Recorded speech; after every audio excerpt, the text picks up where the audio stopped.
Okay, I want to have a brief talk, I've learned, on trusting employers to deliver the pension data to you as a pension fund. I go into that later. And the new Dutch pension system, if there is any.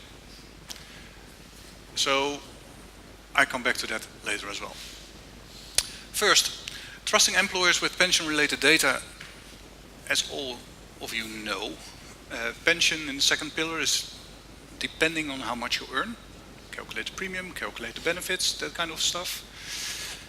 And there are two domains. You have the domain of the insurance companies and we have the domain of the pension funds. And within the Netherlands, well, it's my what I recognize in the market, there are two separate domains, really. So in the insurance company we have a very well solution for that, and that's Benefits Plaza. Benefits Plaza is an employer portal dealing with direct interfaces to the payroll systems and delivering data via that portal to our insurance companies. The pension fund domain, on the other hand, is learning from that. And Sintres Achmea started with the pension-related declaration, adding data to the payroll domain, of course, and dealing with it with the industry-wide pension funds in the Netherlands. On the other hand, our customer, the pension fund Hospitality and Catering, is driving his administration fully on interfacing with the tax authority within the Netherlands, only gathering payroll information.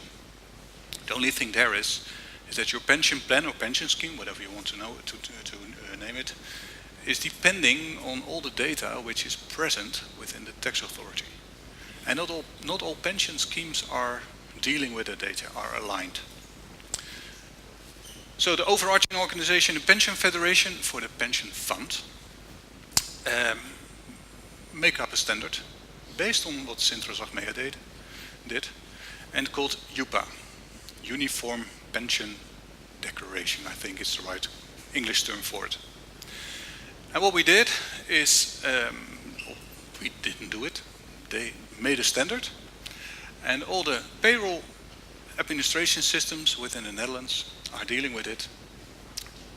They have already all the data in their system because they have to calculate the premiums for the employers and the premiums for the employees. So what they do on a monthly basis or a 4-weekly basis, depends on what your periodicity is, they send in a UPA file, and the UPA file is payroll information enriched with some pension data. Sending it to a 24/7 interface, all standardized, to Keylane. And Keylane made a module which is compliant to that standard, dealing with all kinds of validation and controls which are prescribed in that standard, but also enriched with pension provider specific controls and validation, giving a direct feedback to the payroll system if applicable. Not every payroll system can deal with it, so there's an employer portal as well, and we can communicate to that employer portal, giving feedback on what the payroll administration has brought in. Then the module is taking care of determining all the events, new employments, resignations, changing for voluntary pension schemes, that kind of things, and sending those events to the back office system, which is the Keylane pension solution, of course.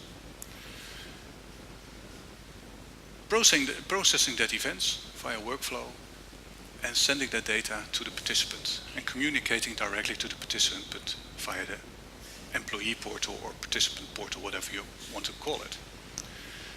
This is in very short what we prepare ourselves for the 1st of January we go live. We are now in a test phase with our customer PGB. The new Dutch pension system is, well, if there is a new pension system, I don't know. We have a new parliament, I think, I hope, perhaps, this week. I'm sorry for that, but in 2014 there was a national discussion, a national discussion about to reform our pension system within the Netherlands. Okay, thank you very much for that. And the Social Economic Council did some report on that and has 4 possible roads, scenarios we can take. 1, 2, 3, 4, no matter what that. 2 are, I don't think they are not applicable. A pay-as-you-go individual pension account is not very likely to be chosen within the Netherlands. But there are 2 left. And we are traditional within the Netherlands. The pension funds are, really. And I think we are very defined benefit based, and that will still be there. But the individual pension account is very attractive as well. The only thing is that in the 4th area there is a scenario taking into account that you can have the collective risks shared within all the individual pension accounts. Variable payments is something we are going to face, I think. So for now, there is a fixed annuity. If you are going to retire, you have to go on with a fixed annuity, and variable annuities are going to be a second choice for the participant, or the first choice, whatever you want to face it. And yes, there is an individual pension account with an amount of money. There's a risk-free return, there's some biometrical stuff, and there's a payment, and after a year the payment is determined again. And yes, what you see here is that the payment is going from 9,600 to 9,700. We're not very used to that within the Netherlands, and certainly not on the pension fund domain. So we need a smoothing mechanism. This is already being taken care of within our chance solution.